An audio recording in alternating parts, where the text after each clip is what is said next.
Welcome to a special episode of the God and the Goddess podcast. I'm Ebony, the Goddess, and I'm here with the beautiful Miss Cummings. Hello. Miss Cummings, tell the people how they should already know who you are. Well, I ran a little known race that's known as City Council last year for Ward 7. First time candidates kind of did a pretty good job knocking their socks off for the first time. Yeah, I was very impressed. I didn't meet her till recently, maybe a couple days ago when we were down at the protest. And speaking of the protest, I'm going to give a brief update if you don't already know what's going on with the George Floyd case. The other 3 officers have been arrested, so that's definitely a step in the right direction. But we want to also speak about what more needs to be done to correct this global pandemic, and that's what I'm calling it now because I feel like that's the real global pandemic, this racism. Police brutality, it's been going on for centuries really, and the police are out of control and there's no consequences. So what can we as a community in Akron, Ohio do to help police the police? I think here in Akron, it's got to start from the top and come down. The mayor definitely needs to be aware, and I think that over the weekend I saw him doing a pretty good job of being present. He was very present throughout all of the protests. The one we had Saturday afternoon, Saturday evening, and Sunday evening as well.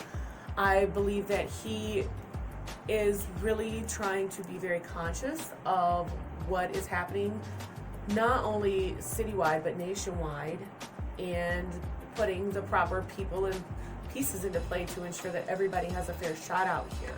We don't hear about the racial basically abuse that we do in other parts of the country as much as we do here in Akron. We don't deal with it as badly. We haven't had any issues of situations like George Floyd being murdered or anything like that. But we do have our Police corruption? Yeah, we do have our corruption. And it's not just police corruption because, I've experienced it from the police all the way down up to the judges and even the lawyers that I dealt with. And I had a paid lawyer, and even my paid lawyer, after I was basically what I call blackmailed, they told me if I signed a piece of paper agreeing not to sue after I was assaulted by the police for trying to walk up the steps to my apartment while they were at a neighbor's apartment, not even at my apartment. They told me if I signed a paper agreeing not to sue, they would not charge me with disorderly conduct. I refused, and I was charged with disorderly conduct. I requested to have a jury trial because I thought I'd have better chances with my peers. Yeah. The judge denied that, and that is my right. And he denied that. He said no.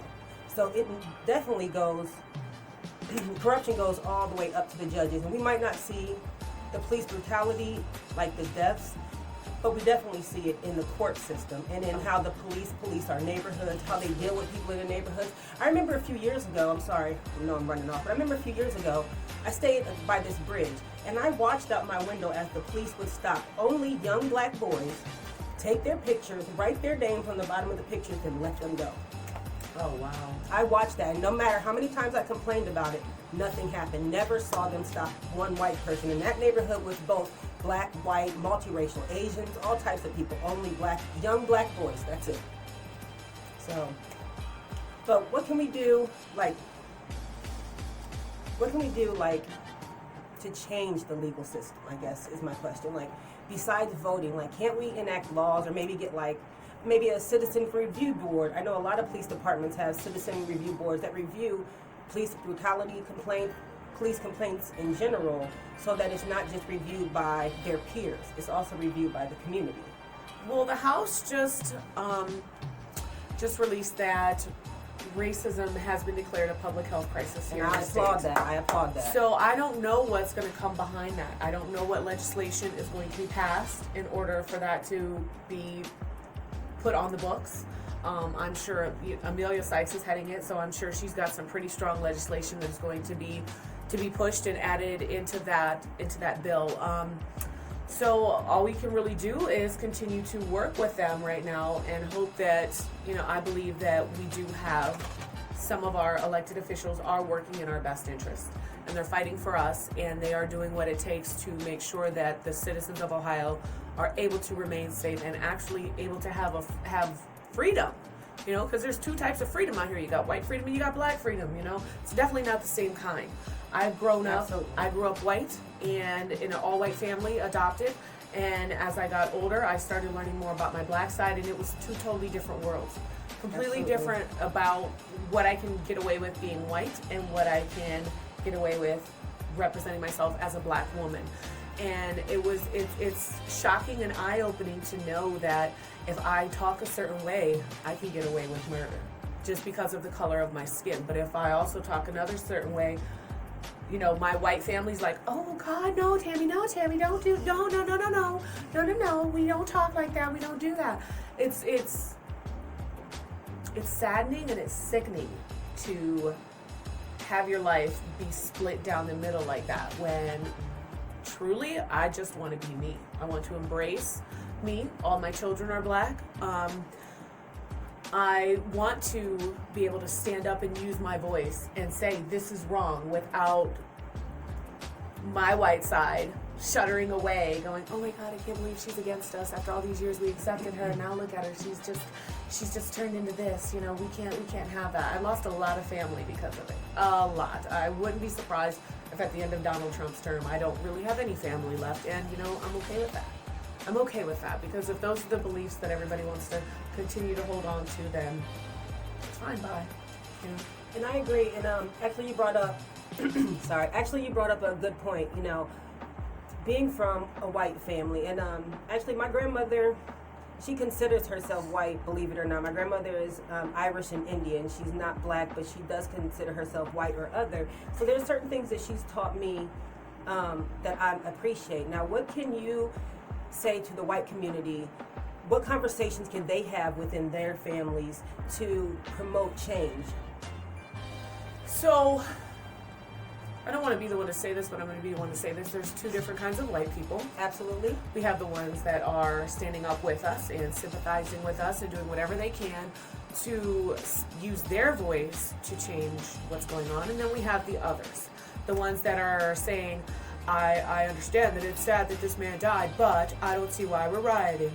Oh, you know, I feel like that there should be, all lives should matter, not just black lives. We have those. What do we say to them?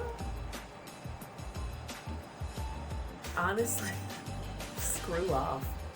Screw you. If that's how you think that you are entitled to act, you're able to take a black movement and turn it into something that's about you because your feelings are hurt, because your entitlements have been taken away. Now you feel like you get to walk around and say, all lives matter. I get that we shouldn't be rioting and stuff. Well, until your son walks out that door and is in jeopardy of being murdered because of the color of his skin, you have no right to say anything. You get to sit back and shut up and sit down for once. That's what you get to do. Facts. So, I don't feel like there is really a true way to break through to them, to get them to understand, until they understand that it's their entitlement and their privilege that is causing them to think that way and to continue to think that way. Until they can get that under control and realize that this is not about you, you've had your say, there's nothing we can do to change the way that they think. And they enjoy having that privilege. They enjoy having that entitlement, and they like to throw in a little oppression there. Well, the cops yelled at me one time, so I know what it's like. I can't get food stamps. I know what it's like. You know, they want to give themselves a little bit of oppression sprinkled on in there. But, this lady. The honesty, man. You know, so. Well, I do want to ask you another question. You brought up the rioting. What is your opinion on the rioting? Like I told him downtown when we were speaking the other day, if we deal with something like that here in this city where a black man is blatantly murdered in front of cameras and nobody does anything, burn this shit down. You better fight for it. But nationwide, the rioting, they're hearing us. It may not be the way everybody thinks that we should be doing it, but they're hearing us. That officer's charges got upped from 3rd degree to 2nd degree. The other ones are being arrested. There was just a couple arrested down there in Georgia for police brutality or something like that. With some kids in the car. So it may not be the way that white America hears us or agrees with it, but they hear us, and something's being done. And maybe in 10 years from now, we will be able to know that if we get pulled over by the cops, we don't got to sit there like this. We don't have to be afraid. We don't have to be afraid. You know, that's what we're fighting for. So some buildings got burnt, some windows got broken. And a lot of the businesses, honestly, from what I've seen, have been understanding. They're not happy that the rioting's going on, but at the same time, I've seen a lot of businesses say, we cannot tell these people how to express their anger, their feelings, their oppression. And I respect that so much. I don't agree with the rioting, but I don't disagree with it either, because it's not me and my feelings. I can't tell them how to feel or how to express their feelings, and if that's what they feel is right for them, do you. Well, I think what's getting me most, the one thing that is bothering me about the rioting is, like I said a few moments ago, there's two types of white people. Now, you could see the distinction between them at the protest downtown. Oh, yeah. The ones that were with us, they had their shirts, they had their masks, they had their, signs. They were ready, they were suited and booted, ready to go to war with us. And then you had the Chads on their skateboards, who were just down there because they didn't have anything else to do on a Saturday afternoon. And they were the ones that were causing all the destruction, busting out the windows, causing havoc. If you looked at the live feed late at night, it was all of these random Caucasoids downtown doing bullshit. And so that's the problem I have with it, is they're inserting themselves into our movement knowing they don't give a hootenanny about what is really truly going on. They're just looking for somewhere to fit in where they can cause destruction and not really technically be noticed. That's the one thing that I have a problem with. And I couldn't agree with you more. Like, I couldn't really engage in Facebook for the past couple days, but I did see two videos that somebody shared. I'm not sure where they were. It's not where they were is the point. One was a video of a car full of white people, 2 male, 2 females. They pulled up alongside some black boys. There was a black lady there and another black man that was videotaping. These white people handed these black kids bricks and told them to throw them at the police car. There was another video of 2 white women dressed completely in black, face covered, on their heads, spray painting Black Lives Matter on stuff. And then when the black lady's trying to explain, they're going to blame us for that. They don't want to hear it, but you claim to be there for our movement, but you're still not listening to us, making things worse for us. When you white people, and I'm sorry if that's not politically correct, but I don't really care right now. You white people need to understand, if you want to be a part of this movement, your actions represent us, not you. Because when the police or whoever come back, they're not coming for you. They're coming for us. Girl. I don't even know what to say after that. Like, I get so emotional because I've had so many negative experiences with Akron Police Department personally. So it really bothers me, not just with what they've done to me, but what I've seen them do to other people. It just bothers me. And I have a motto, and I say this often, and I've said it for years, that sometimes the only way people listen and understand is with violence. And unfortunately, that is true. How many times have we talked or marched, or even just not even on racism? How many times have you said something to your child and they didn't listen? But then when you smack them on their hand, they change their attitude, they change their behavior. We need to smack America on their hand and let them know this shit will not be tolerated anymore. Not on a local level, not on a national level. Now I'm going to bring it back in. I'm going to try to calm down. I do want to make a couple suggestions, and I don't know if you have any suggestions. I just was researching some things that other communities have done to help police the police and help with the police brutality problem in their community. And one thing that I read is some communities have gone back to the Black Panther movement, where they had people who were armed in open carry states, and that would literally follow the police cars around and videotape whatever they do, make sure that the police know we're here monitoring your behavior. So whatever you do, if you do the wrong thing, we will intervene. If you do the right thing, we will do nothing. But we're not going to sit here and do nothing if you're doing the wrong thing. And I think that's a great move. And I know that's costly because that's going to take people's time, money, energy, but that's one thing we can do. And another thing I've seen is a lot of police departments have civil review boards where community members review police complaints, police brutality complaints, police corruption complaints, police misuse of force complaints, and I think that is a great idea as well. It should not just be their peers judging their behavior. Yeah, you're definitely right about that. We something needs to be done as far as policing the police goes, because they it's almost like they feel like they have no boundaries, no laws. There's no box for them. They're can do above whatever the law. They're not with the law. And unfortunately, you've had experiences with them that I haven't. You know, I've had my own issues. My sons have, but I haven't had specific issues like that. You know, and in the beginning, I said, you know, I think that Mayor Horrigan maybe, you know, he's doing what he can, but maybe because I haven't experienced that, I could be blind. I could be completely blind. You know, I could know, but still not know. But I do want to say, when I did speak to the mayor Saturday, I told him that same exact story of what happened to me. I also told him about how the police harassed me after I was raped. They didn't investigate the rape. They didn't investigate the man that raped me. They investigated me. They went to my school, my church, my neighborhood, my friends, ruined my reputation. I haven't went back to church since that. But anyways, I talked to the mayor about that, and I really felt like he heard what I said. He told me he was going to look into my complaint, asked me if I filed a complaint with the police, which I did, and it came back that they did nothing wrong after I was found guilty of disorderly conduct. But he said he's going to look into it, and I take him at his word, and I really feel like he heard what I had to say. He sympathized with me. He was upset about that, especially when I told him that the judge basically told me, no, I can't have a jury trial, even though that's my right. He wanted to know what judge tried it and everything. So I'm hoping he really seriously looks into it. I do like Mayor Horrigan. I voted for him, and I would vote for him again. Me too. And I hope he took my concerns and the rest of the community's concerns seriously. And I also want to mention, too, I saw something when I was at the protest that made me proud, too, because there was a black man, big black man. He was angry. He was shaking the fence. He was mad speaking when he was speaking. The police started marching towards him. But whoever he was speaking to was like, no, back up. Let him express what he needs to express. And I respected that because he understood in that moment that anger was not directed towards him. It was the way he had to get out what he felt at that moment. And that's what we need more of. Don't be afraid of our anger, because a lot of times that anger isn't directed to hurt you. It's the only way we know how to express what we're feeling.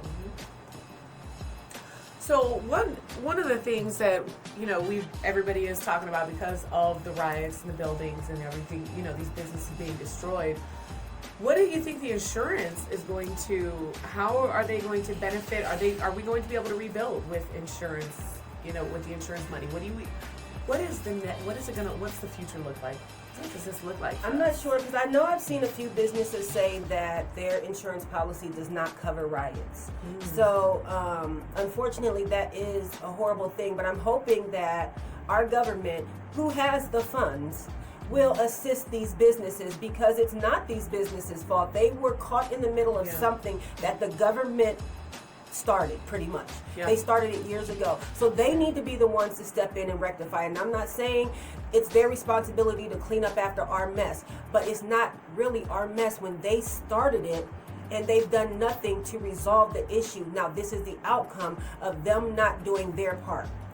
I feel like, I'm not saying all black people, but the black community has changed. Even if you read a lot of the statistics, a lot of crimes are committed more by white people. White people are on welfare and public assistance more than black people. So a lot of the statistics that the news show us is skewed to make colored people look bad. So I just feel like the news should do better, but also, that's why I don't watch the news. Oh my God. But there's just should be more that the government is doing to help these businesses in this time, because ultimately this is the government's problem. It is, but unfortunately, the orange moron in office, the man occupying the White House right now, is doing nothing. I literally said it the other day. Instead of expressing love and compassion and bringing the country together, he's literally throwing salt on an open wound, and that's all he keeps doing, is continuing to throw salt on it. And we can't move forward with that. We cannot. It's keeping the divide so distinct that. Okay, I'm going to ask you one last question before we get up out of here, and it's actually about the orange man. I know a lot of people feel like their vote doesn't matter and doesn't count. What do you say to them people? Like, we need to get this man out of our office, obviously, but if these people don't believe their votes count, that their votes matter, and a lot of them, I've heard them refer to like when the votes were miscounted in Florida and votes were hidden, dead people were voting. You know, they're worried about that, so they're like, why vote if they're still going to do whatever they want to do to make whoever they want to win anyway?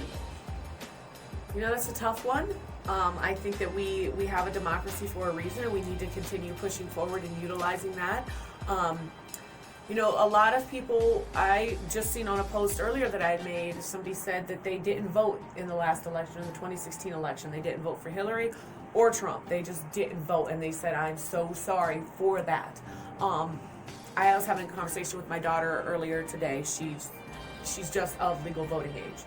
And she was asking about the primary and when do we vote for a president, and I said, you're voting, right? She literally was like, F yeah. And I was like, well, are your friends registered? She was like, I don't know, but I need to make sure that they are, because I'll go vote for them, because this guy cannot stay in office any longer.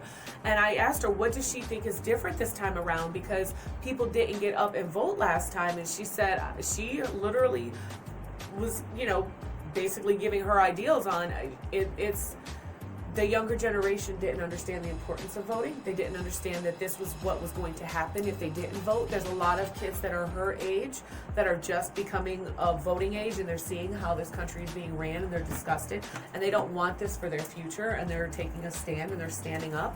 So I believe that it's going to be a lot of the younger generation that really is pivotal in this election, and they want to be heard, and they want to be able to stand up and say, this is not what I want for myself. And I'll agree with that. I definitely have had some great conversations with my kids. My daughter's actually disappointed. She'll be 18 on Halloween, so she won't make it in time to vote this election. But we've had some great conversations, even my son and his friends, and they are all telling me they're going to vote, and if I have to drive them personally. And usually every election, not just in the presidential election, I drive people to vote, and I would be willing to do that now. Oh, me too. Call me. We go vote together. We'll get you there. Yes, we will. But we're going to get up out of here. We've taken up enough of your time. Thank you for listening to us. And please do all that you can to combat racism and police brutality in your communities, in your lives. Thanks for listening. Peace. Is it Tammy or Tamara? Tamara. Tamara. Or Tammy, whichever. What up, Tamara? Tam? It rhymes with camera. Hey, man, check this out, man. Bye, Don. That's like bye, Don, but Bye, Biden. Don. But Yep. Biden. That's a play on words. Listen, man, you guys had a great cipher. What up, Sister Debbie? I see you What got up, the what natural up? rocking. Yeah. You said she came out here looking extra pro-blackish today. Hey. Hey, Yeah, I'm giving up weed. Giving it up. giving up You go, weed. girl. So listen, talk to me. Tell everybody. First off, Miss Cummings, what did you think about the conversation, man? I think it was great. That's my girl. I enjoyed it. I just recently met her. We've had 2 great conversations, and we've only seen each other twice. I know. That's great. That's kindred spirits and everything. Now, what's going on Friday? Is that Friday or Saturday? Friday on the corner of Cole and Grant from 11 to 1. We are doing Food Truck Friday. So we have 2 girls and a cupcake, and they are distributing food for the neighborhood, like food boxes or food bags or whatever. Let's hope they have cupcakes. I love cake. Also, we have Harvey's Market from Southern Ohio coming up with their big old produce truck. They are going to be distributing free produce to the community. So let me tell you how I got hip to Harvey's. About a month and a half ago, my girl was like, hey, there's this farmer's market down in Southern Ohio. And I'm like, yeah, we can go see the Amish. Let's go. And we get down there, and there was like watermelons that were like this big, corn, green beans. I mean, every fruit and vegetable you could think of. And it was by donation only. So I got like a whole car full of fruits and vegetables for like $3. And so I was like, this place is amazing. So I reached out to him and was like, hey, we have a community that's really in need, and we have this event going on. Would you like to participate? And he jumped at the chance. So this is not by donation only. This is completely free. And come get what you need for your families. You know, there'll be bags there. We are practicing social distancing, but you're not required to wear a mask. What time is it? From 11 to 1 on the corner of Cole and Grant, next to Easy's Market. Next Or to Easy's drive-thru. Easy's drive-thru. I'm familiar with that, man. Yeah. Where I grew up. For real? My dad grew up on Cole. Hey, listen, man. Ebony, thanks for coming through. Of course, Miss Cummings, you always come through. I appreciate you and everything. And I think y'all going down. Y'all about to leave, right? Yep. Okay. Is the door gonna close, or y'all just waiting on me? Bye. Bye.